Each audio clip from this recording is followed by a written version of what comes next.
trade networks. And this morning, we'll be discussing some of the opportunities and barriers to developing economic cooperation in the Arab region. Allow me to introduce my panel. First, we have Shwan Taha, is the chairman of Rabi' Securities and has over 30 years of experience in the financial sector. Shwan obtained his biomedical engineering degree from Case Western Reserve University and an MBA from George Washington. In the 1990s, while Shwan was here in the United States studying for his degree, this was during the time when the Gulf War had started.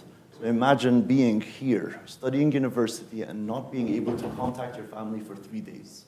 No words, no nothing. 3 months, sorry. 3 months.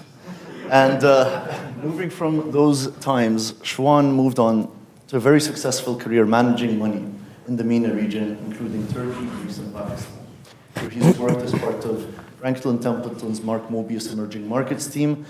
And after that, he has done many accomplishments in Iraq with the Angel Investor Network that he's launched, and is one of his company, Rabi' Securities, was the sole manager of the 2 largest listings in the Iraq Stock Exchange.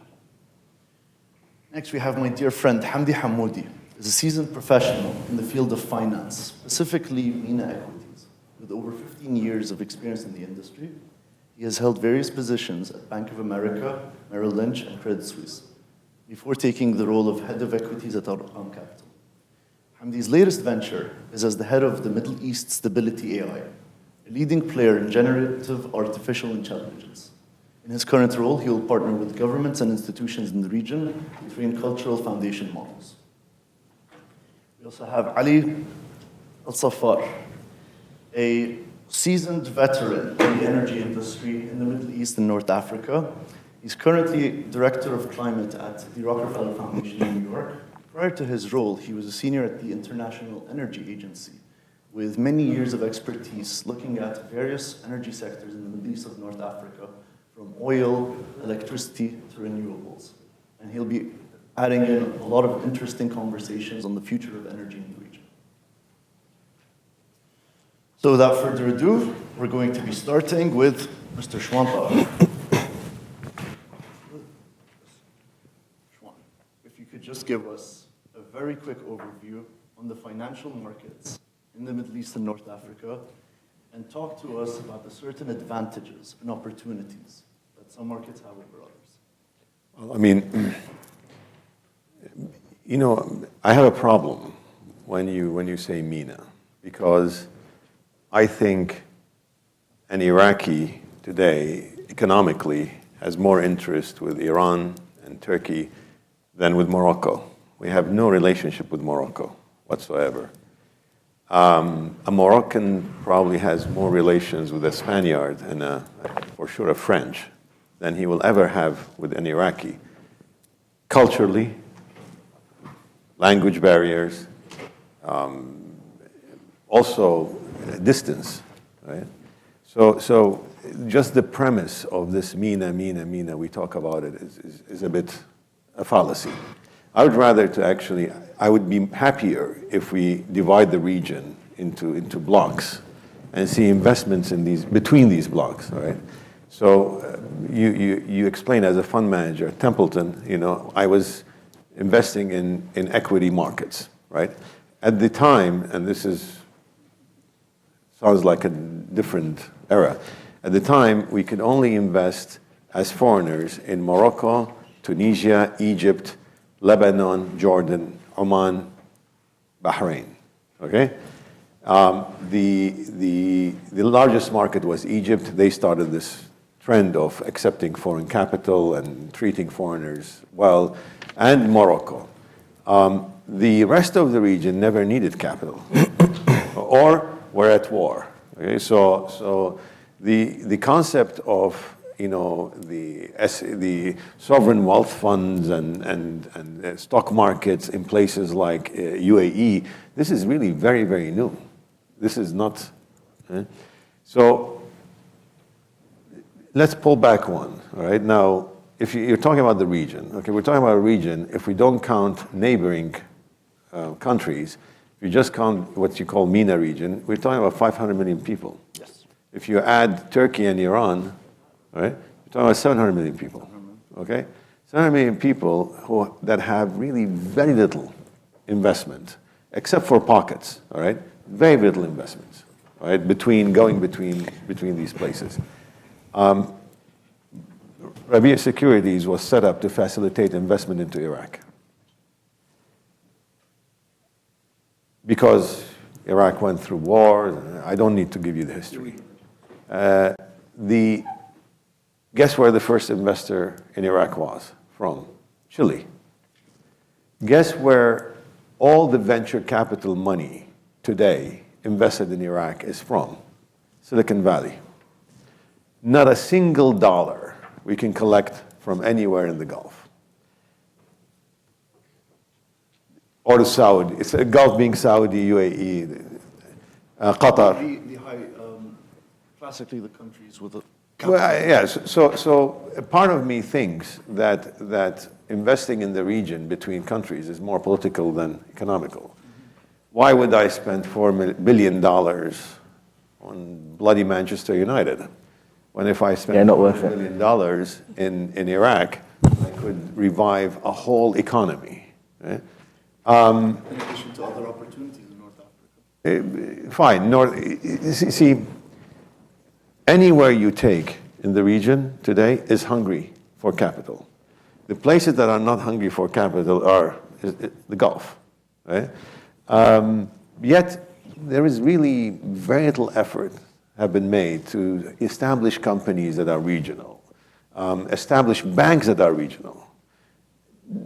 I'm talking from a practitioner point of view because this is something I face every single day. Right? Well, thank you. On that point, on banking sector and the financial reforms, Hamdy, if you could please talk us through what is the currently the financial markets going through in the past, if you could look at us, take us where we were and where we are right now.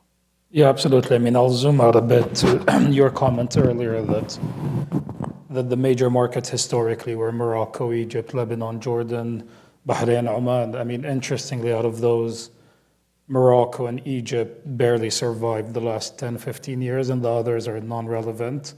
And it's kind of brand new markets that are now actively traded. So in terms of liquidity, you have Saudi, which trades $2 to $3 billion a day, which is larger than some major emerging market economies. So that's kind of one success story we've had, followed by UAE, Qatar, and then you'll get to Egypt and Morocco. But to me, the problem that I have with all of that is that 99% of new issuances in these markets are sales of existing stakes. So the whole point of capitalism and kind of going that cycle from early investors into eventual exits and liquid markets for growth capital doesn't exist. So IPOs are done for the government to sell 20% of an electricity company. If you could walk us through that case example.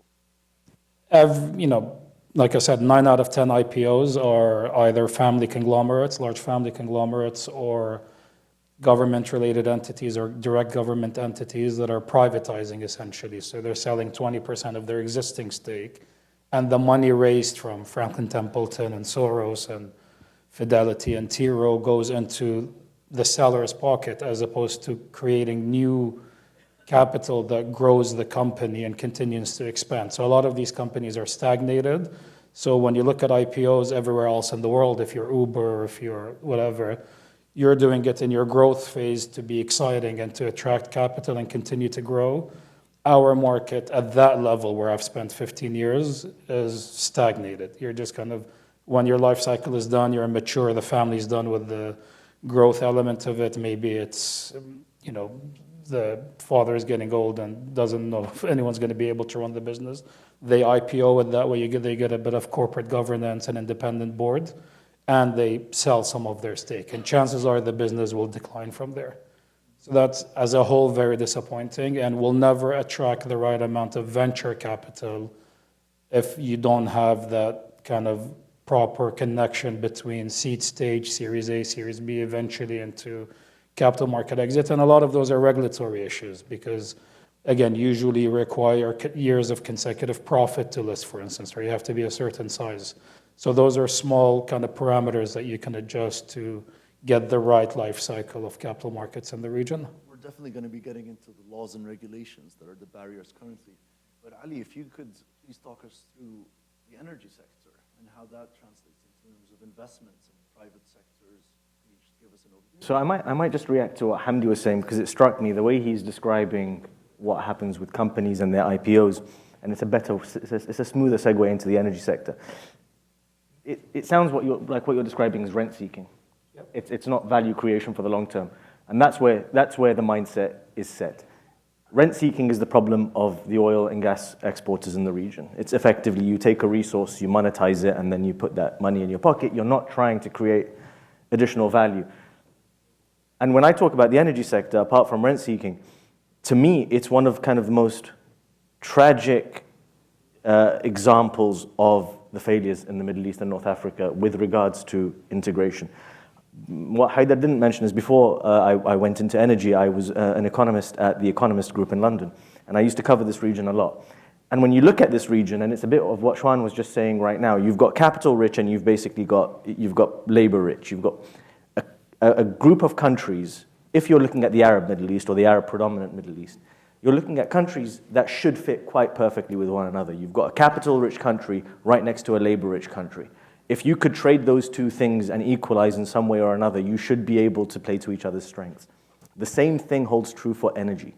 This is a region where you have countries, for example, you've got Egypt, you've got Saudi Arabia, that have a problematic overcapacity in energy creation, especially electricity.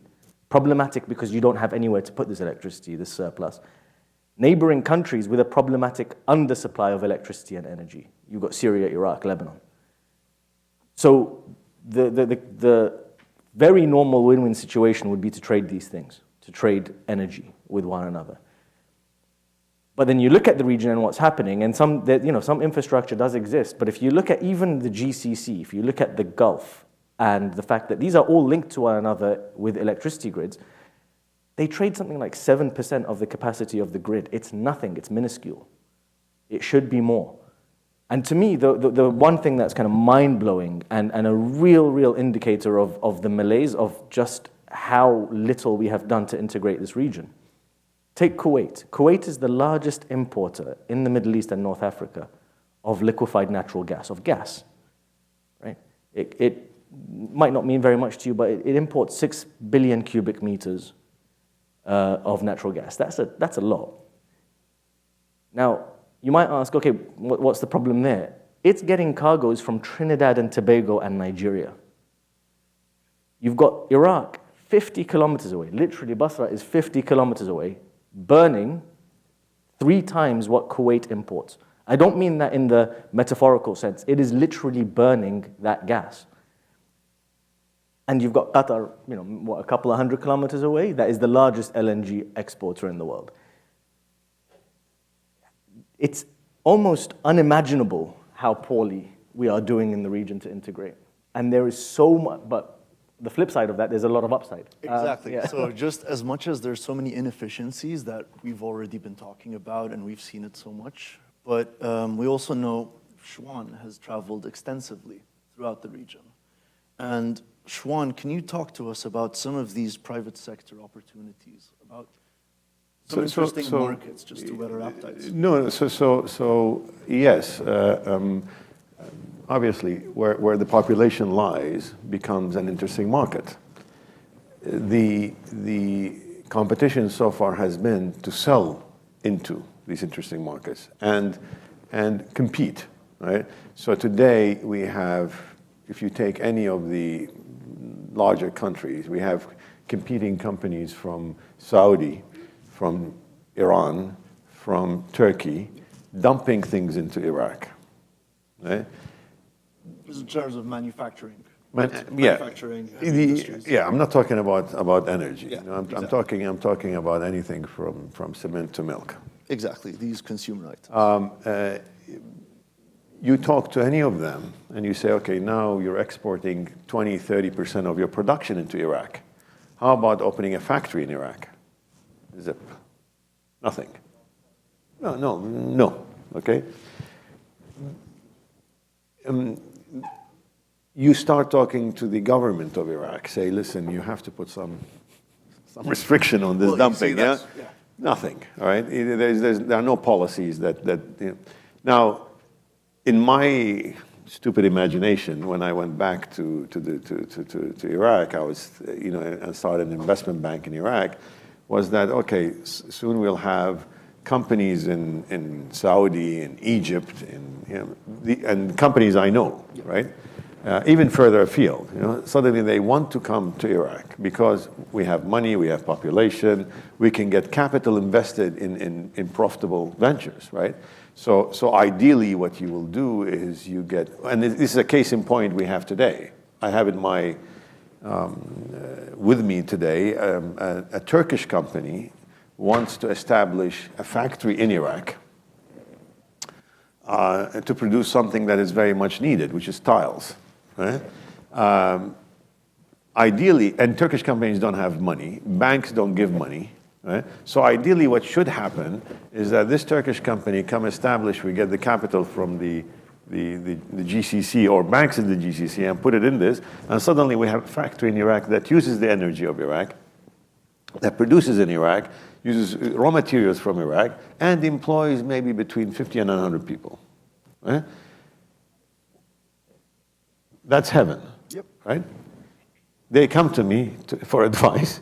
I give them hell, right? Because you start asking them, where are you going to establish this company? Oh, I don't know. Do you want to establish it in Baghdad or Erbil? I don't know. Where are you going to get the money? Oh, we don't know. Can you get us the money? I said, from whom? Oh, but there's so much money in the Gulf. I know, they don't give you, all right? So, it started. And we've talked about these sort of barriers that exist in other markets as well. It's because, in other war-torn countries, there's a lot of opportunities in Syria, in Lebanon, various places in Egypt, Tunisia, Libya can even be seen. But, it's the political situation that it's really more, it's a legacy of years and years of, in the whole region, by the way, of corruption, of so everything we see today in Saudi and in UAE and this, when I was a student in the 80s, there was an article, The Glory That Was Araby. I tried to find it the other day just to bring it here, but I couldn't. It said, very, very simply, we're talking 1987 maybe. It said very simply, they calculated that had we invested like Norway had invested, our oil money, since the beginning, we would have been able forever to give every single person in the MENA region a salary without work. But we didn't, right? So we're playing catch up. Right? Obviously, unfortunately, and this is something I shouldn't say in this, the dictatorships have done better than the democracies in the region. That's the unfortunate. Right? So if today you start talking about democracy to young people in the region that have democracy, they start laughing. Right? The disparity between education of a Syrian and an Egyptian and a Saudi and an Iraqi is huge. That's definitely something. Sorry, which one of those is a democracy? Huh? Which one of those is the democracy? Yeah, Iraq could be called a democracy. Yeah. Okay, could be called a democracy. All right. Yeah, could be called. All right. Yeah.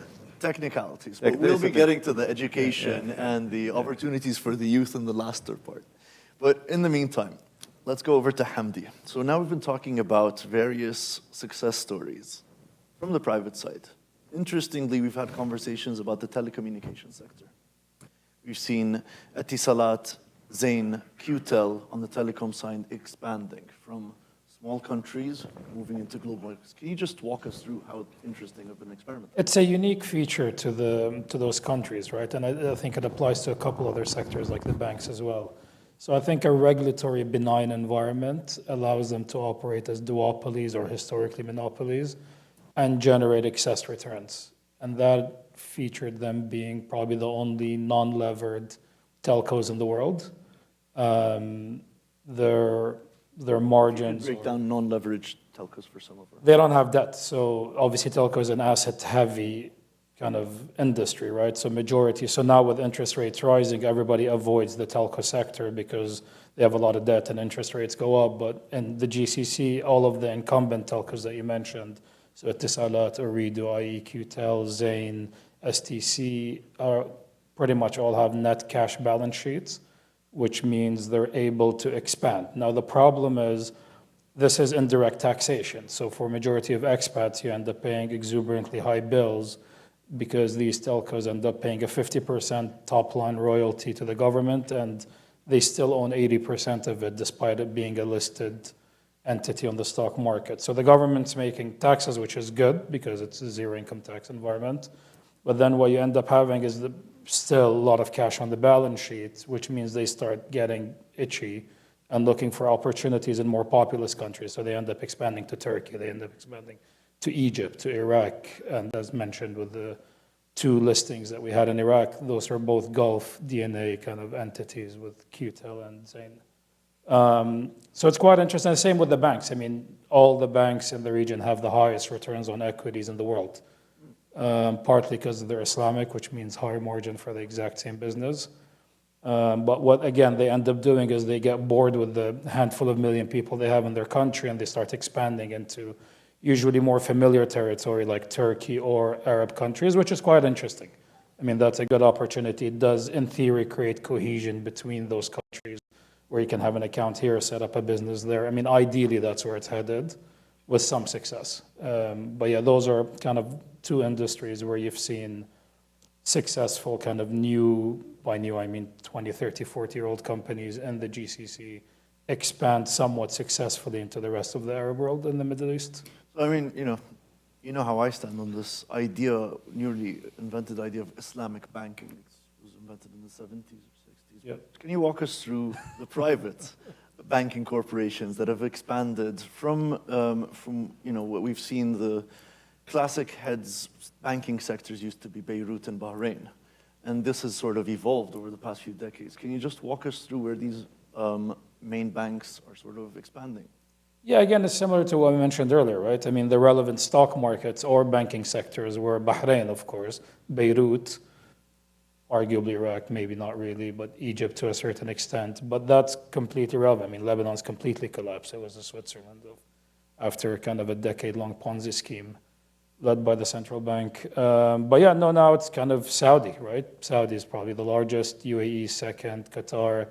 Again, all have kind of preferred funding. I mean, that's where a lot of the excess cash from the oil exports tends to be parked, so it's access to low-cost funding.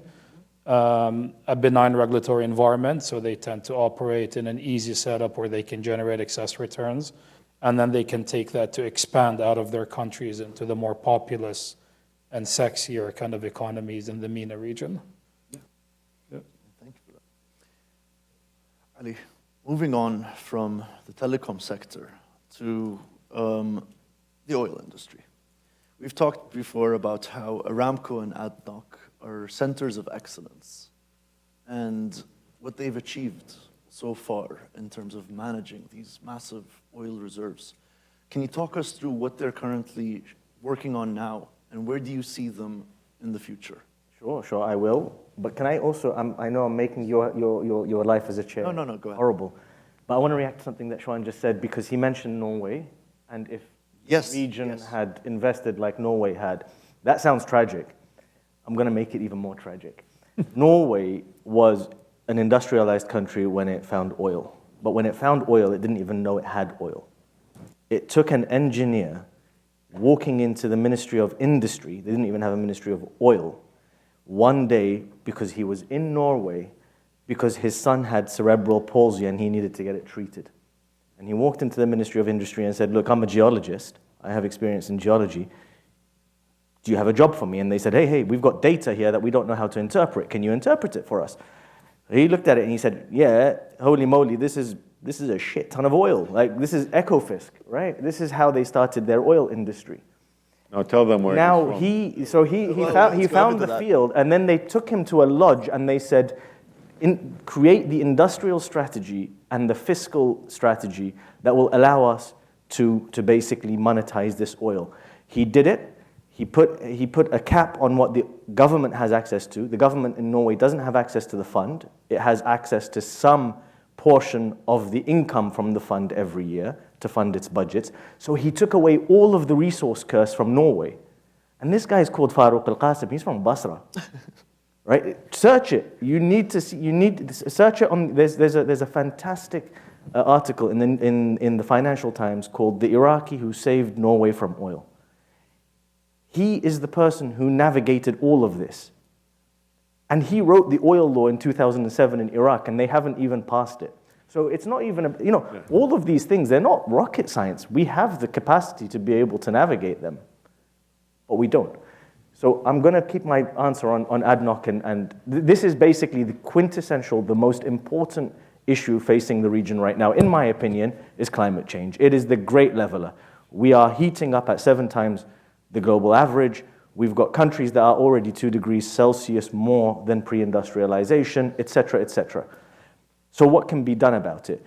Effectively, for the oil-producing countries, we might not be in a situation where we have any agency. If the world decides that it needs to reduce oil demand, which it absolutely must if we're going to stand a chance for survival, then we might be at the mercy of markets. So what do countries in the region have to do? They basically have to diversify their economies, et cetera, et cetera.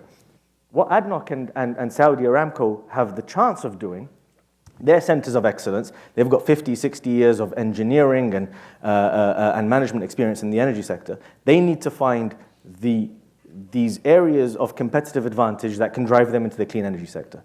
Things like electrolytic hydrogen, low carbon hydrogen, things that will basically require just simple tweaks to the supply chain, to the value chains that exist today, to make them players for industrial kind of energy in the future. And to an extent, they're doing it. But if I'm to be absolutely frank, and this is a safe space, they need to stop obfuscating. They need to stop dilly-dallying, because they've got one kind of foot in the camp of saying this climate issue is not a big issue, and then another saying, okay, we're going to drive forward on innovation. I mean, just to play devil's advocate, if in that scenario where oil demand kind of starts dipping due to sustainable energy direction we're taking, can't you argue that a lot of these countries you mentioned have the lowest cost of extraction in the world and would be the last man standing? You can. So do you really need to diversify if you're still going to have demand at $40 oil and your cost of extraction is $10? Absolutely, but you're losing out. So in that scenario, you've said $40 a barrel oil. They will be the last country standing, because not only are they the cheapest cost of extraction, they're also, for Saudi Arabia and the UAE, the lowest greenhouse gas intensive. So to extract a barrel of oil from Saudi Arabia and the UAE is 1/3 that in Canada, right? So for both those reasons. But if you're talking about $40 barrel oil and a diminished market, they're losing in terms of volume and in terms of price. So revenues collapse. And I don't need to get fanciful about what will happen. We don't even need to get imaginative. The pandemic came and destroyed oil demand for that year in 2020, right? What happened? In Iraq, poverty rates doubled, right? You had every country scrambling. Yeah, because I mean, in all the budgets. Taxes. No, in all the budgets, you can see that oil in all these countries, even Saudi Arabia, is a major part of the budget. So once the price goes down, it's you can't feed people. That's it. The pro-cyclical oil policy, or fiscal policy. Every time oil prices rise, expenditures rise. Every time they fall, expenditures fall. And so I imagine for an investor, that's a horrible situation. How do you get clarity over what the future is? You don't. This is the problem. You don't. And when you explain these things, so for instance, I was in Baghdad in January. New administration. You always get hopes with new administration. And, met all the people involved in the economic policy, the new one, They listen, all right? Oh, Shwan, you're here, come. How do we get foreign investment? And we talked, and they listened, and we're going to do this, And right at the end of the conversation, the Prime Minister said, we're going to hire 290,000 people. Yeah. Okay? With one stroke of a pen, he hired 290,000 people on the government. Can I come at you? I'm really, really sorry, Hyder. Just one more second, because this Go for it, is Kieran, where go the for it. malaise is, right? Well, So what we said about oil prices going up and expenditures going up, they do things like hiring. Except when oil prices fall, you can't fire. Exactly. Right? So where is the cut going to come from? The cut is going to come from the component of your budget, which is called capex, which is the stuff that drives your economy forward. So you get you get these sticky costs on. Yeah, that's the easiest thing to cut. Yeah. I mean, if you see the budget of these countries, immediately, capex is just went out the window, okay? And then they start, a few years ago, they said, what's your nightmare? This is pre-pandemic, when price of oil was actually going down, even pre-pandemic. What's your nightmare scenario?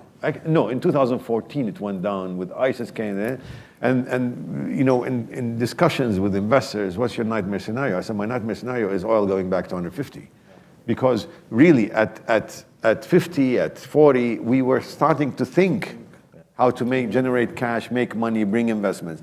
As soon as it goes up, finished.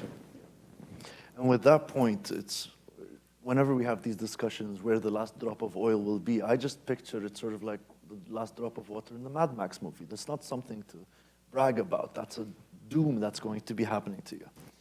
So let's move on to laws and regulations. Shwan has been battling cross-border laws for investments across the North African, Middle East region. Can you walk us through what are the current main legal barriers limiting the increase of intertrade in the region?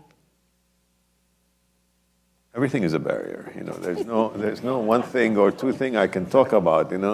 But so we're in the U.S. Yeah. Okay. Imagine a company set up in Delaware that cannot do business in North Carolina. For whatever reason, because North Carolina decided that no company in Delaware should come to North Carolina unless they establish themselves in North Carolina and open an office in North Carolina. So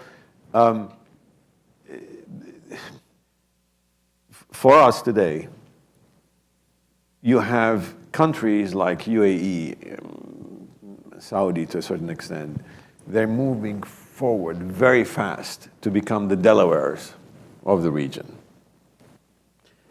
You have others. How long does it take to establish a company in Finland? 13 minutes. How long does it take to establish it in Delaware? And by the way, I'm talking by phone with a credit card. Yep. Delaware, maybe an hour, because you have to go through a bunch of, from Iraq, you have to go to it. How long does it take to establish it in UAE? 3 weeks. If you have money. Right? Forever if you don't. How long does it take to establish it in Iraq? 9 months at least. 10 months. 10 months if you know what you're doing. All right? So, and then if you want to establish it in Delaware, try to do business in Iraq. If you establish it in UAE, try to do business in Iraq. None of these guys sat down. The other thing is, they're still competing like children, right?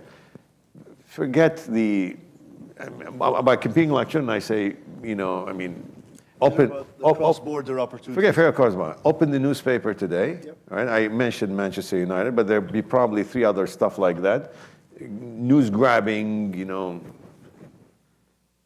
I don't want to say too many words, but sword fighting. Let's not call it anything.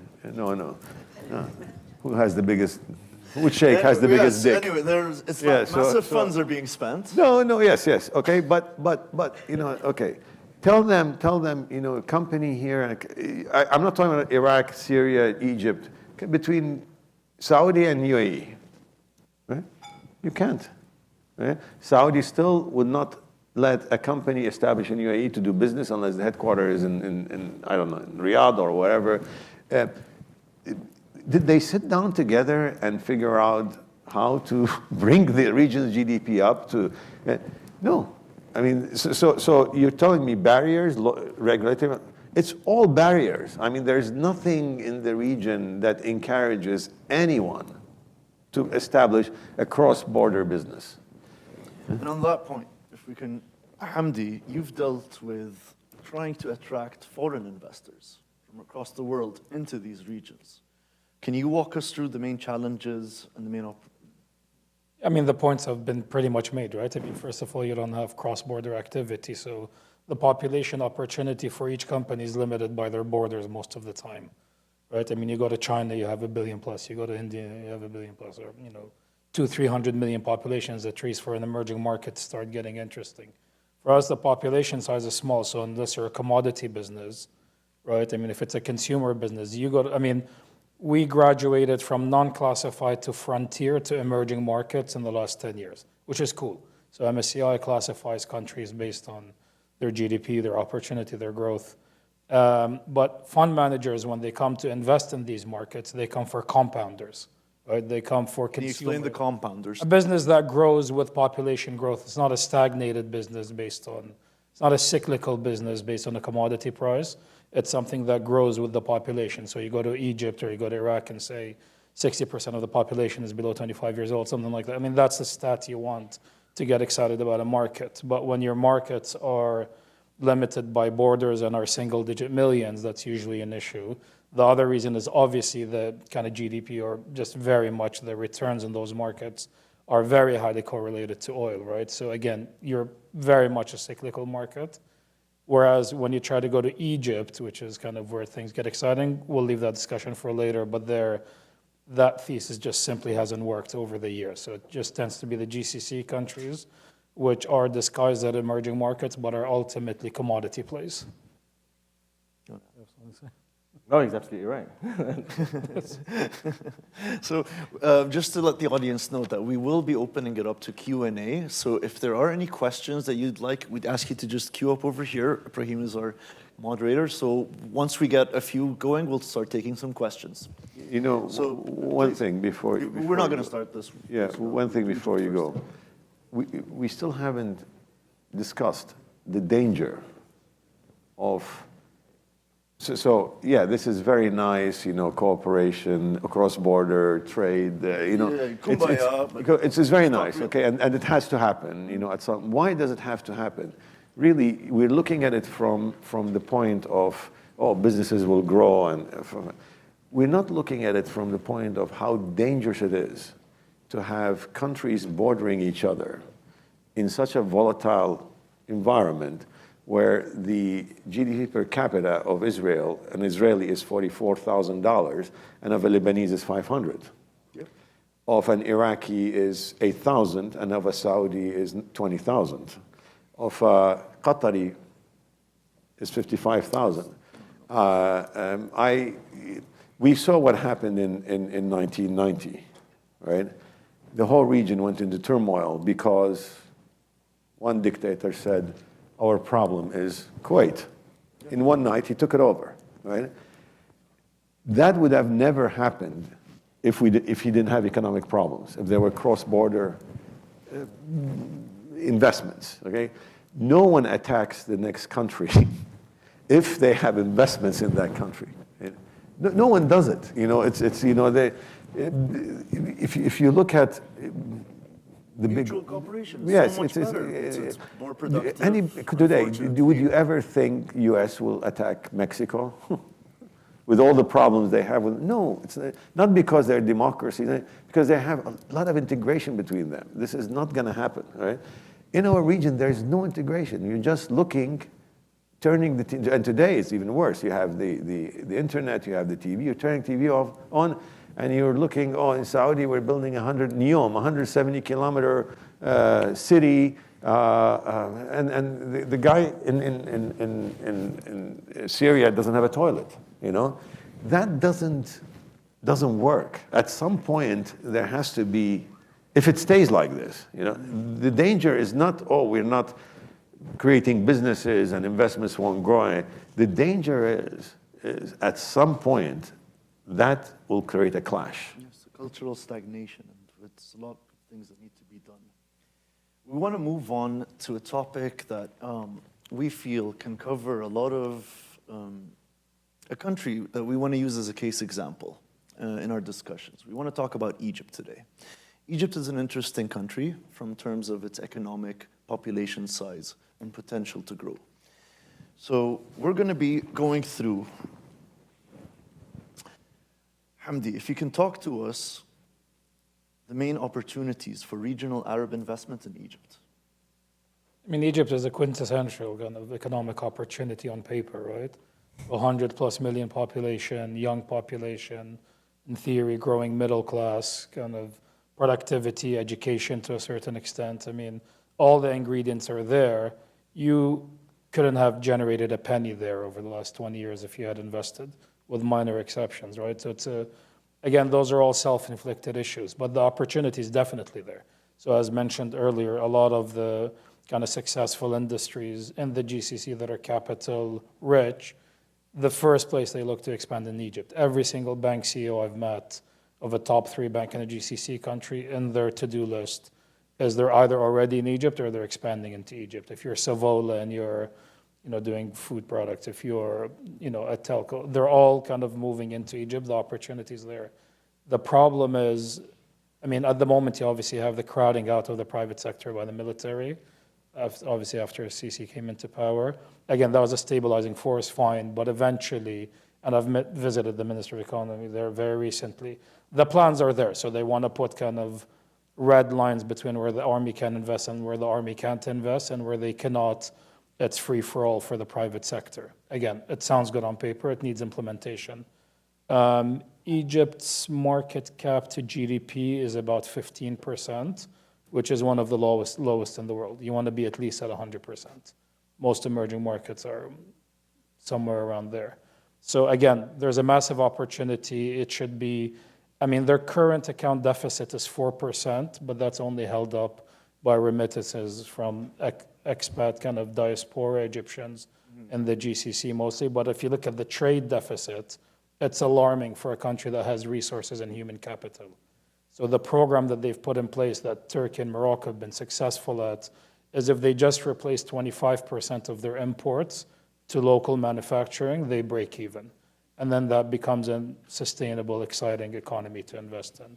So the fixes are there, the fixes are simple, all the ingredients are there. Egypt is a great example, and it is working. Like, people are trying to invest there with varied success, but they have a plan in place now, they just really need to implement it. Yeah, no, but so when in the mid-90s, when I started investing, Egypt was the first country, Please tell us about I went to in the region that was exciting. They had just started a privatization, and many of my friends had gone back and established investment banks there. The star of them was EFG Hermes, and it was called EFG and Hermes, the other company, and they merged, etc. And so, ironically, I looked at that, or stupidly, I looked at that, and I said, oh, now we can establish something like that in Iraq. so let's start IBA Security, because they're, and by the way, like EFG in other economies where they suddenly started privatizing and looking at the private sector, these investment banks grew very, very quickly, whether it was Turkey, Iran, which were the big, let's say, the big news-striking deals that were privatized in Egypt? They privatized everything, from cement to steel to banks, So there was a program of privatization, putting things on the stock market, that I was actually, in my opinion, quite successful. I mean, yes, I know they're in a dire situation now, but imagine if these things didn't happen back then, they would be in a worse situation, They start having a thriving stock market.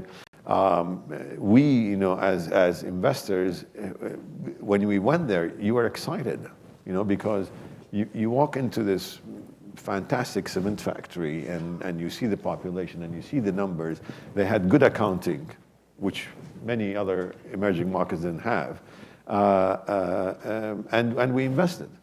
Whatever they brought in the market, we bought, and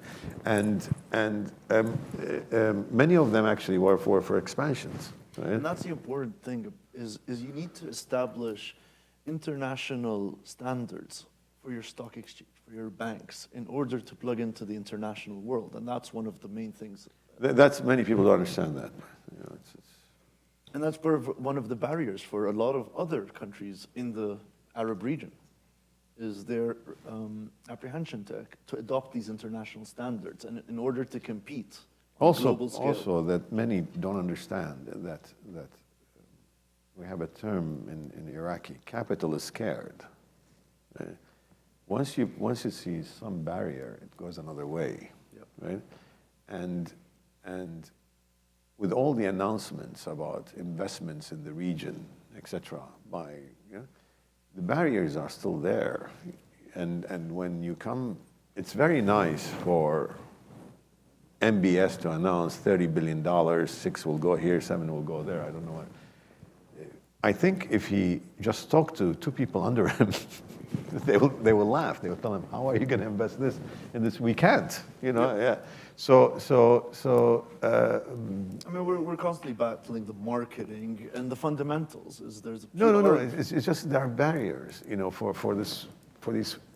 So as I explained, if you even pretend that to dissolve these barriers, the money will come, right? There's no reason a guy sitting in Silicon Valley gives you money to invest in startups in Iraq, and a guy sitting in Saudi with a venture capital says, no, it's too dangerous. Right? It just doesn't make any sense, But why is it that? Because explaining to the guy, and he understands some risk, and you tell him, listen, these are the risks, take them, I will take care of the logistics. In the Middle East, he just looks at you, he says, no, why? We're not investing in Iraq right now. When you ask why, you really get into a point where it's more politics than economics. The other problem we have in all the region is once one of them does it, everybody does it. They don't look at any other thing. So suddenly you have this hole that everybody wants to go through, and the prices go up, and crashes happen, and so what is it? Fear of missing out, FOMO. Once you have one, suddenly like there's a line, right? in everything. So speaking about things that need to be happening, Ali, can you walk us through what Egypt is currently doing with their energy sector and what they need to do going forward? Yeah, I mean, I could talk to you a little bit about the Egyptian energy sector, not because the energy sector is particularly interesting, but because it might have some lessons for the rest of the economy in Egypt, because actually it is a somewhat of a success story. This is not any sort of I'm not advocating for the government here. I'm just talking specifically about the energy sector. Essentially, in 2014, Egypt had a 25% deficit in the electricity that it could generate. So demand was far higher than supply, and you got blackouts. And what they did is essentially do a few very targeted reforms that almost overnight meant it was possible for Siemens at the time to come in and completely upturn the whole thing. And so they went from a 25% deficit to almost a 50% surplus in electricity within 5 years. Now they have a surplus. And the reason I think it's quite interesting is, they did things on subsidies, they did things on feed-in tariffs, which is a mechanism to kind of incentivize that investment. They did it quickly, they generated what they needed to generate. But they've also kind of, because now they, coming back to my initial remarks, now they have a surplus of electricity that's also problematic. They're using that as an opportunity to do the kinds of integration that I think is probably going to be necessary in the long term. So if you look at what Egypt's done, it's got a line going down to Sudan. It's got a line, or it's signed an agreement to put a line to Saudi Arabia, to Cyprus, to Greece, to the Levant.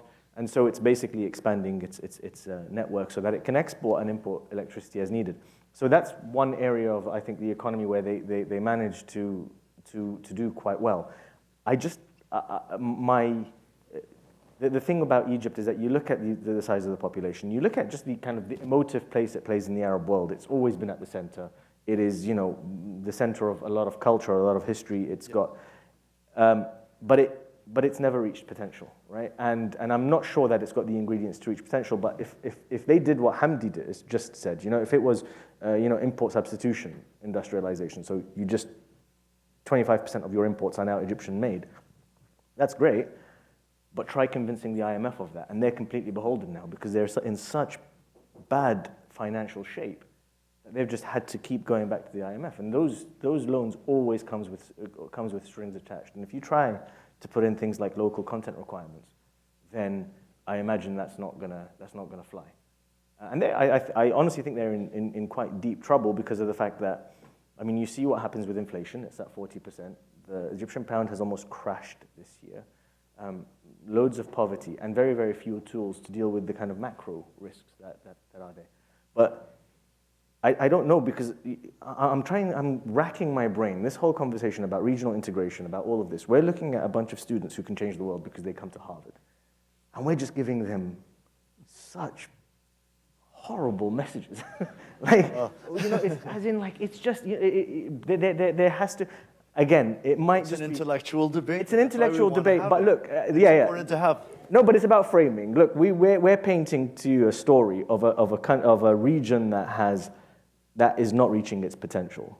And I think the only thing to kind of look is the upside is greater because of the fact that the baseline is so low. Oh, but let's not end, but let's say something optimistic. In 2005 was my first trip to Saudi Arabia. I promised myself I will never go back. Okay? I don't like to be somewhere where they whisked me into a room to have coffee because they told me if somebody sees you with a stick and they will hit you, and they thought I'm a foreigner. They didn't think I'm a Muslim Iraqi that doesn't pray. And just the idea of oh, you can't walk through this mall today because all women, and I mean just all that crap, you know, that I have Saudi friends abroad and they're very liberal, and suddenly they go there and it was too much, right? So now, I was there a month ago. There was a conference called LEAP. And then I have a client now from Saudi I had to visit. And by the way, as an Iraqi, even I have many, many other passports. When I walk into Saudi Arabia, they look at my passport and they said, oh, Iraqi, tal, go. Okay? We have to talk to you. They ask stupid questions, you know. but then yeah. tell us about your experiences. So this time, no. I went, no lines, passport control, Yep. Saudi lady, girl. Yes, I still can only see her eyes, but she was now smiling at me, I think, from behind the veil, and talking to me nicely.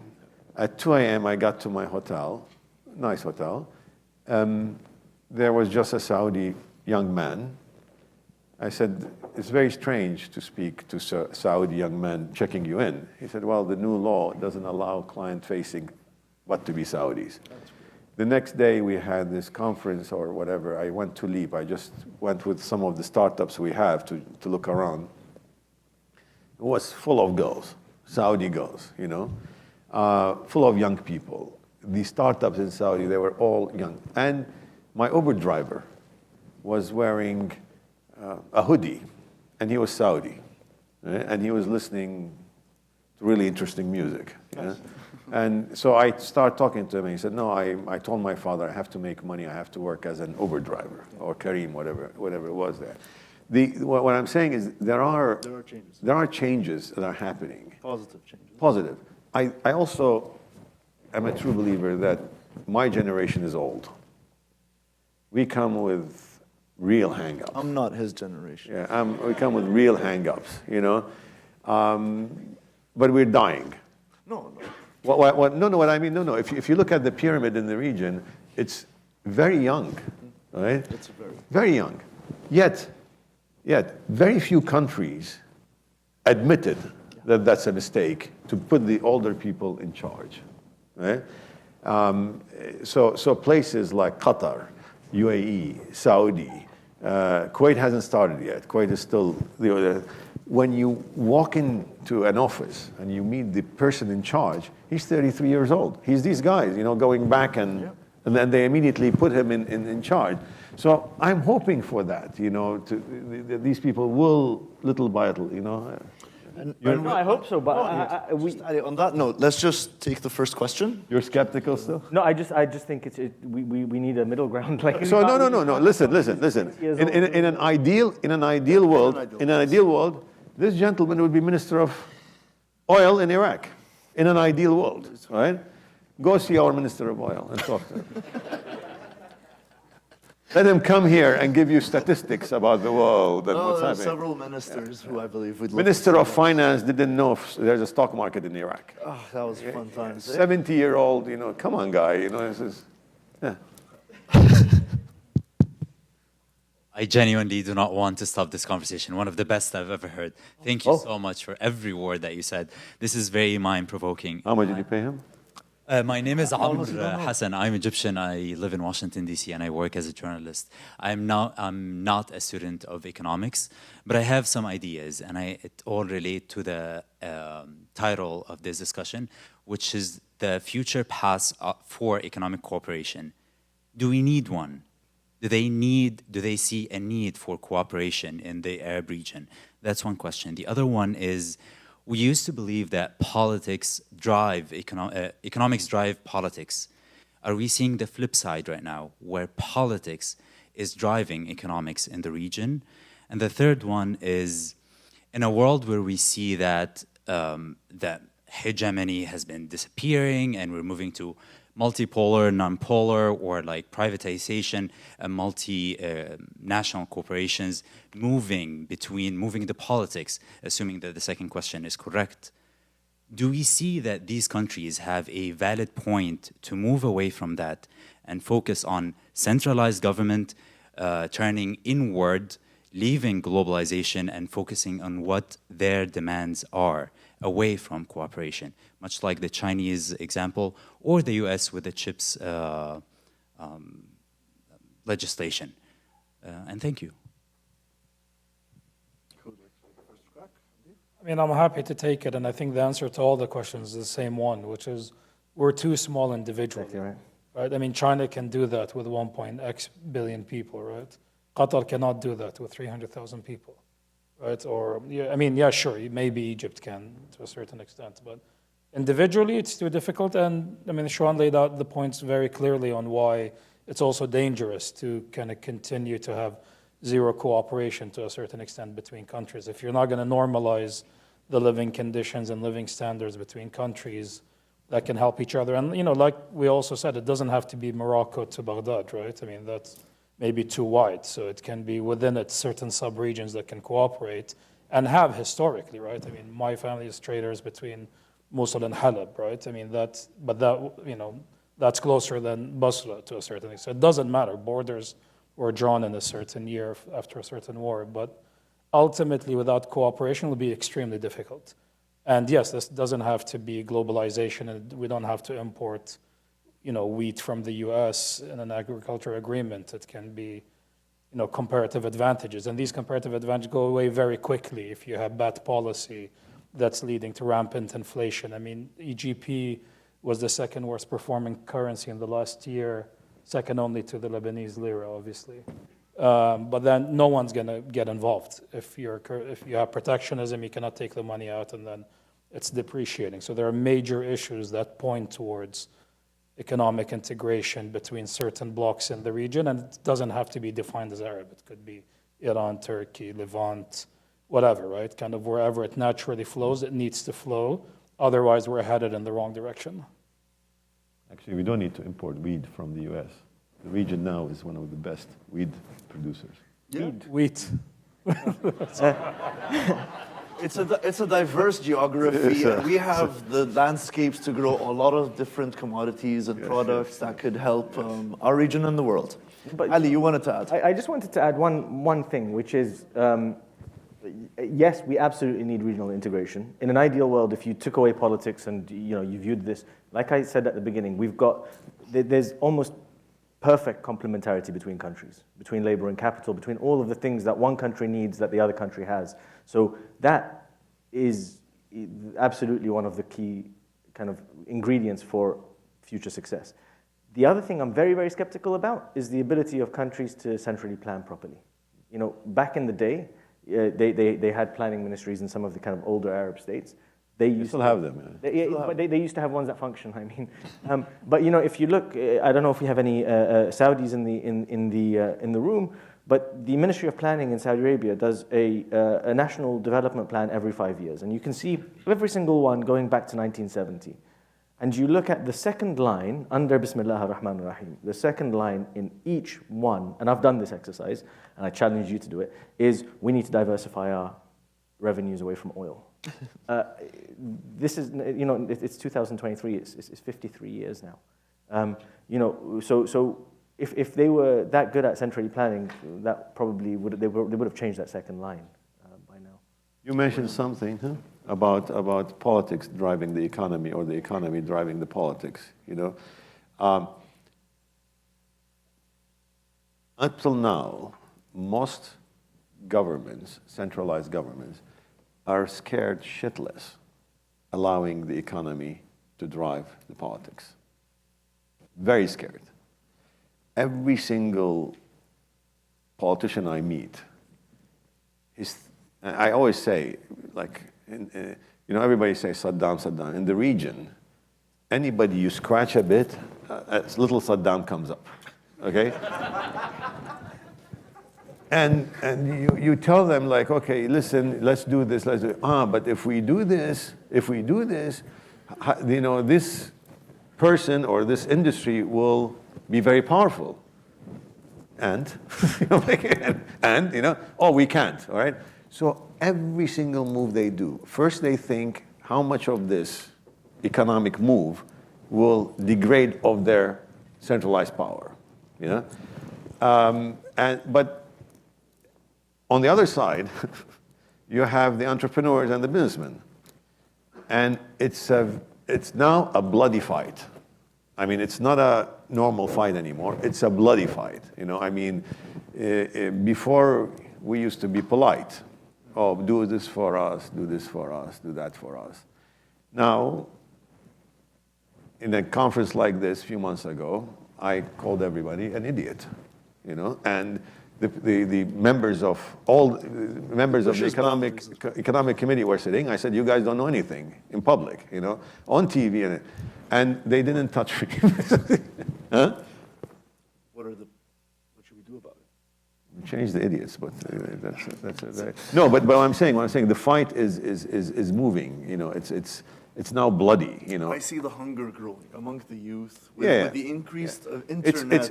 It's in their hand. It's in their hand. It's not in. I tell you, it's not my generation. We're too tired. I mean, I've seen it throughout. In post 2005-06, with the increased accessibility of the internet towards the youth, the interconnectivity and the cultural hunger that they have towards the world is unbelievable, and it's a very different generation. And we're going to be seeing some very interesting things coming up. Wanted to get another question.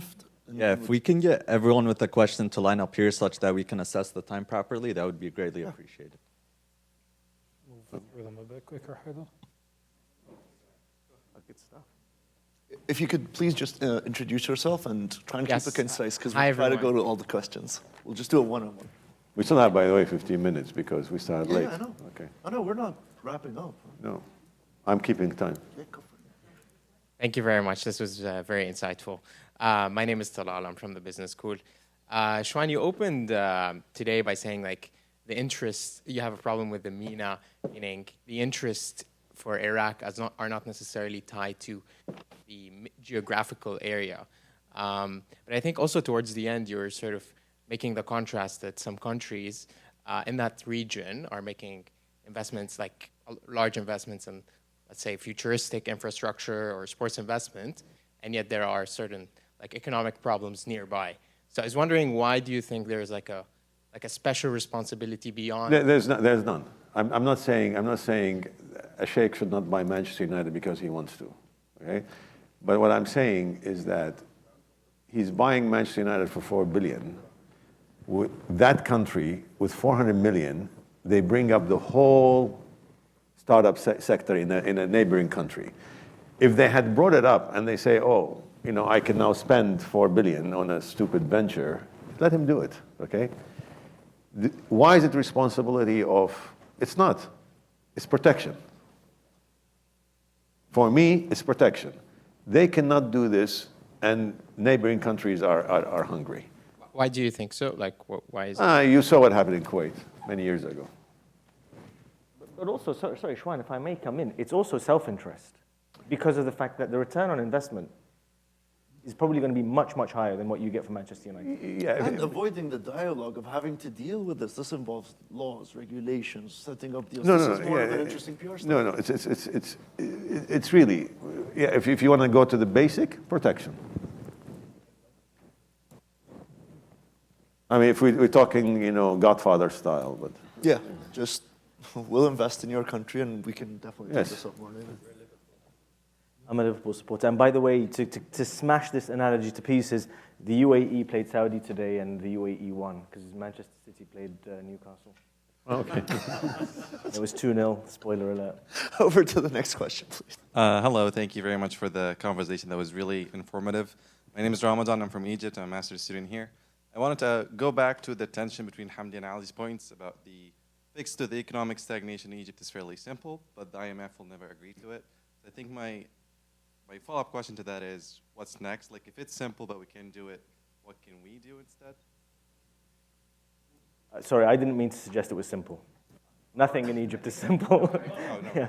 I didn't think you were the one who said it was simple. I think No. Hamdi said that it was Okay. a fairly simple Doable. fix of import substitution industrialization. It's not impossible, he said. Yeah, I mean, they have to do it is the answer, right? So yes, the IMF is a factor against you in that equation.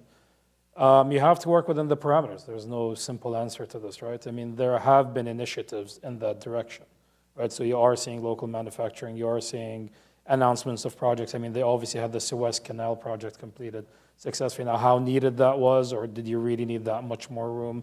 I think the new city is unnecessary, so New Cairo. But you have the ability to execute projects, you have the capital, you have the human force. You just need to concentrate that on import substitution more specifically within the restrictions that you have due to the IMF loans, which are, again, taking all the money into dollar bonds and kind of restricting where capital flows in the rest of the economy. So the issues are definitely there. But out of all the basket case economies in the region, this one I think has the most potential in the medium term to reach that break-even point and start to grow and become relevant. And then obviously political interests align there at the moment, which is not always the case.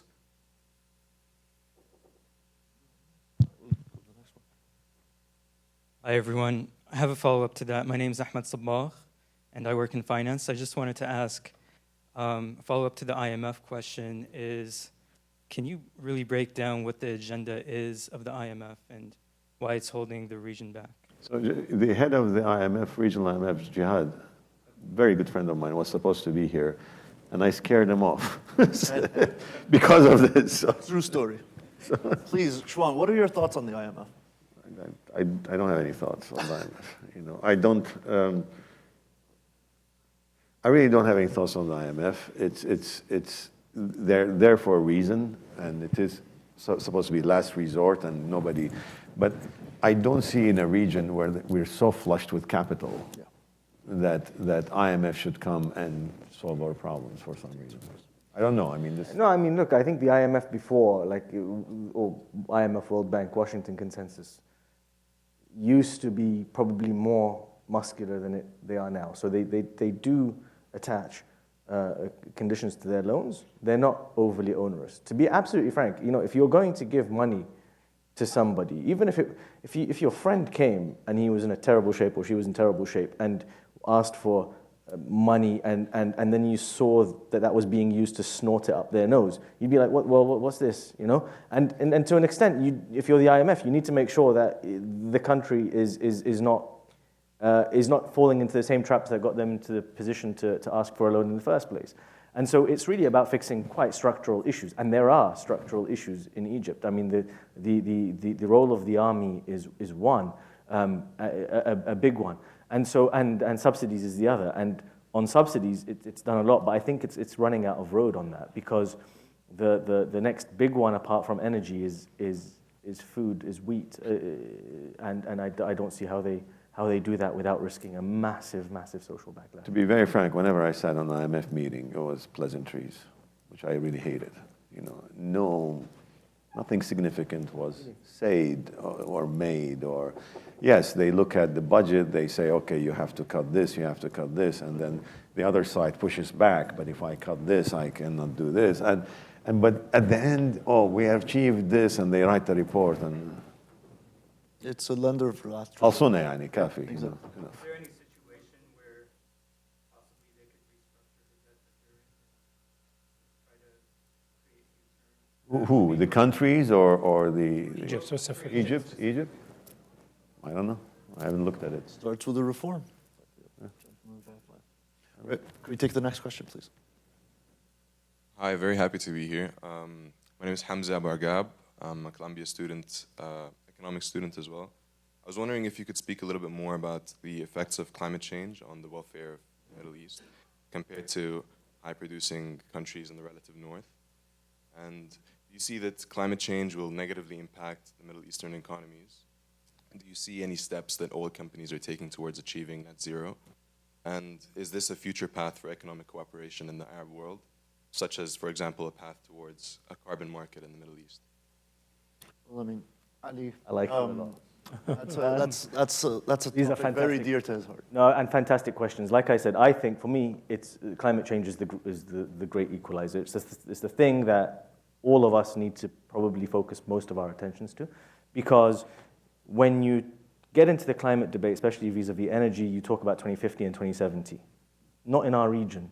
The heat is already there. It's there. We've already heated. Qatar no longer cools down because it's a peninsula and the sea is hotter than it ever used to be, right? And so my call to action is for the region to consider climate change, not in the way we have been, which is what will it do to our export markets, but consider it for, we've got skin in the game, we're boiling, right? And we need to talk about being a serious part of the climate action. And there's a mitigation angle, but there's also an adaptation angle. There was a fantastic New York Times report that basically compared the way a Kuwaiti lives in peak summer versus the way a person from Iraq lives in peak summer. And it brought me back to what Shwan was saying about the fact that, that kind of disparity is dangerous. It breeds contempt because it's essentially taking somebody from the 21st century and 50 kilometers away, somebody from the 18th century with zero tools to deal with this increasing climate. There's one piece of good news and there's one piece of bad news. The good news is if you look at the research or the polling data in our region, we don't have lunatics who are climate skeptics. People believe that climate change is happening. But then the bad news is, and I don't begrudge people this at all, when you ask them what that is in terms of their ranking their problems, they don't put it in the top 3. I understand that when the roof is falling over your head because of an earthquake, or you don't have clean water, or you don't have a job, You don't have food. You don't have food. You're not going to think of it. But some of the reason you don't have food is because of the fact that we don't take care of our environment, climate and environment. Guys, if you look at the Middle East, right, and you look at water quality, if you look at air quality, if you look at soil quality, everything is rotting. I mean, even what we consider kind of the relative havens. I was talking to Hamdy last night. Check Plume. Look at the air quality index in Dubai and Abu Dhabi. It's not where you want to raise your kids. Everything is bad. And it comes... There's one thing. When you deal with climate, it's very far-out issue. Right? In our region, capacity of people to think 10, 20 years from now is zero. Maslow's hierarchy, right? It's Maslow's hierarchy. I mean, where are you? Yeah, no, it's not only Your Maslow's hierarchy. No, it's not. But just the fact that because everything is very short term, war starts, government change, so even politicians really don't think, I'm going to do something because in 20 years this something will pay off. But he wants to do something that in 6 months pay off to someone and to him. Yeah, roving banditry. So if you see the cities in the green cities in the Middle East, Baghdad was one of them. Just compare the map of Baghdad 20 years ago and now. It's gone. The date, they call them date groves, whatever, they're all cut. In 1980, Iraq had 33 million palm trees. Today is less than 18. It's all cut. It's all dead. It's just kill. Right? So. Yeah, and then In addition to all the wars of the regions and the damage they've created. But not every country has been through war. Yeah, no, and this is the thing, is that we consider it far. My call to action is to consider it near. It's happening. And this matters with water. This matters with every single thing that is essential to life. The problem we face is a branding thing as well, is try to going to somebody in the Gulf in peak summer when it's 55 and saying, if you keep polluting, it's going to become 57. He doesn't care. 55 to 57, it's already hot. It doesn't matter anymore. And just on that note, Ali, we're going to be having these conversations in the breaks later on. From the Rockefeller Foundation, we'd love to hear more about your insights, and please feel free to talk to us after the panel. But we just wanted to get to another question. Hello, thank you so much for your very insightful insights today. My name is Husna. I am from New York City, but I'm originally Moroccan, and I am a bioengineer, so I don't have a lot of economics education, but I did have a question regarding the incentive, essentially, of countries that are from various powers, political and economic powers in the region, in the MENA region, and what their incentives might be in order to achieve economic cooperation. So when Saudi has their multi-billion-dollar city that they're building, and then Assyrian is living in despair. So with that mindset, how is there an incentive for cooperation in the region? And I think this also translates over to the issue of climate change, in the sense that the people that are able to afford certain luxuries right now are able to placate or put off the sense of dire or how dire the situation is, as opposed to people that are living through it now that don't have the means to really put that off by getting an air conditioner, having certain resources. So that's my question that relates to that, but not entirely. The incentives we talked about, it's really protection. It's just protection. It's you have to, and of course, investing in the return on investment is great if you have a bit of regulation, if you have a bit of law, if you have a bit of protection of assets. It's much more profitable investing in Syria or Iraq or Egypt. If you have these, but we don't, and ultimately, as I said, it's protection. Yeah, and also part of the idea is just avoiding these debates across cultures. If people across with sharing borders were able to communicate a lot more efficiently, understand each other more, they're going to turn around and demand different things from their government because they're learning other experiences, they're developing, and that evolution is something that goes against it. You have 5 more questions. Let's go through them, and then. Awesome. My name is Hussam Nasser. I'm from Yemen. Thank you so much for the insightful session. My question is, you mentioned corruption and lack of regional integration is really what's stopping the economic cooperation in the Arab world, which I totally agree with. The thing is, it's the same thing I heard when I was 10 years old, 12 years old. The same issues still exist today. In your opinion, how the landscape changed, and do you see any hope for improvement?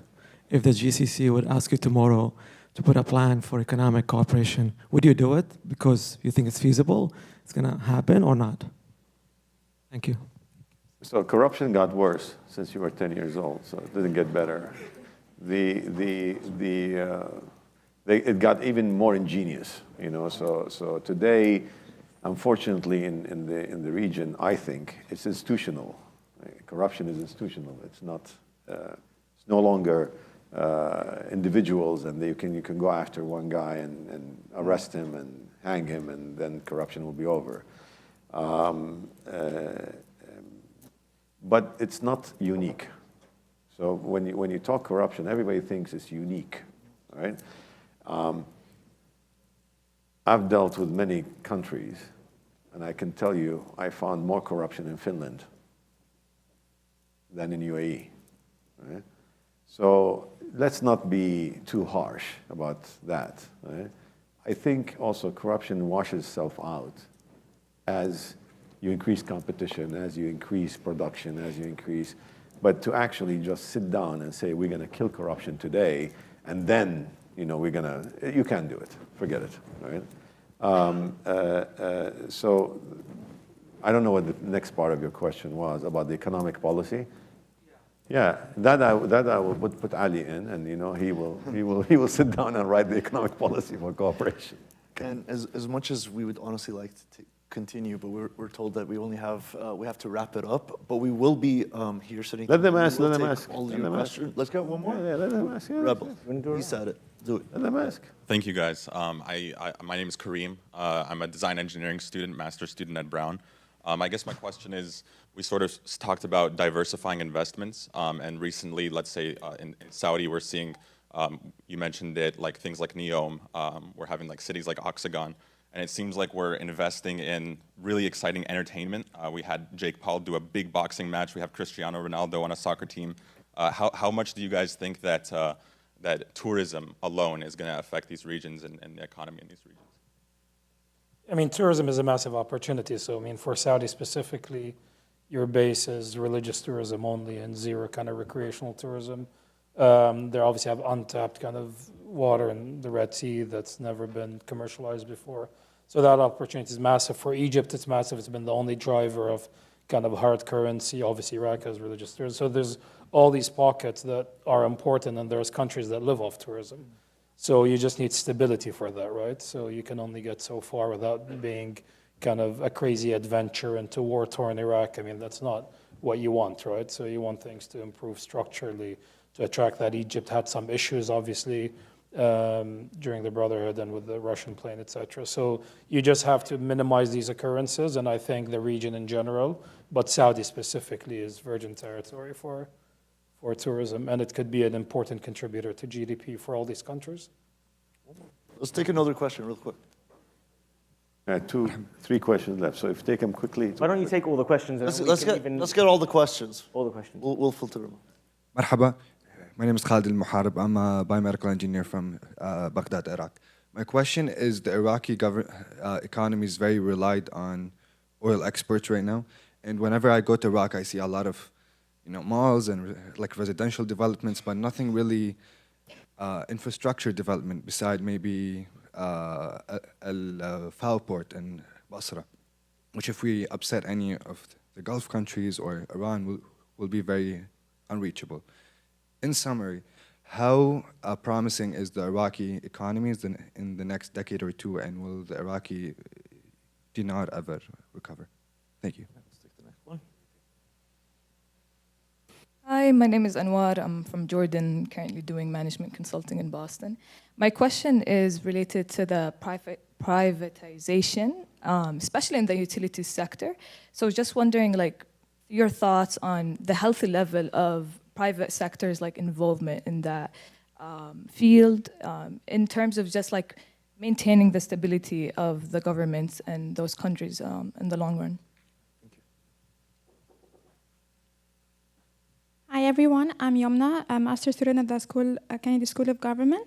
My question is, I want to hear your opinion on whether you think the opportunity of a carbon trading market in the MENA region can promote cooperation. So at the Kennedy School, we've been trying to do some research on this, and we face some challenges that the geography is very similar across the MENA region. So for example, Saudi needs to cut emission more than Egypt, but why would Saudi buy carbon offsets from Egypt through, for example, a solar park investment when Saudi can also do the same? So wanted to know if you think there's potential there. I'll take the first question, and Ali could take the other question. When I left George Soros, I went to see him, and I said, I'm leaving. He said, why are you leaving? I said, oh, because I want to go back to Iraq and do this and do that. He said, why? I said, oh, because it has so much potential, young population, a lot of oil, everything is needed. He told me, Shwan, a potential could remain a potential for a very long time, and you have a short life. So you asked about the next 10, 20 years. The potential is huge. It's unimaginable, what you can do in Iraq and how you can grow in Iraq. But, it needs to happen. So it's not going to happen alone, right? You cannot leave it alone and think it's going to happen. Carbon markets, very quickly, I'm not very optimistic about that, simply because of the fact that it's also voluntary. we have real opportunities to actually trade in things that make a measurable difference today, and we don't do it. So I cannot imagine a situation where they're going to be trading carbon in the future. I think we had one on the management consultancy, but I can't remember the utilities. Privatization, yeah.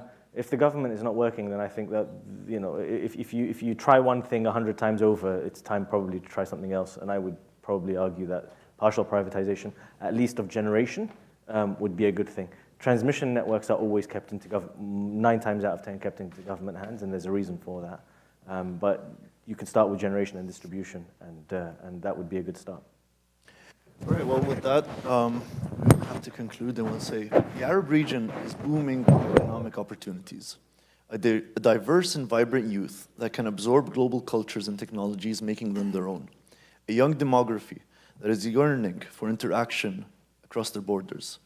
Travel in between the Arab world has become much more accessible, where many Arab youths are far closely intertwined culturally than previous generations. The Arab region has a vibrant talent pool that has already been contributing to technological, academic, literal, social advances around the globe. We should work to empower and enable this new generation to make the achievements that we have not yet dreamt of. Various wars are fading away, and we are left with a population looking forward to brush off the dust and reassume their presence as global citizens. And thank you very much for joining us today. Thank you, Mr.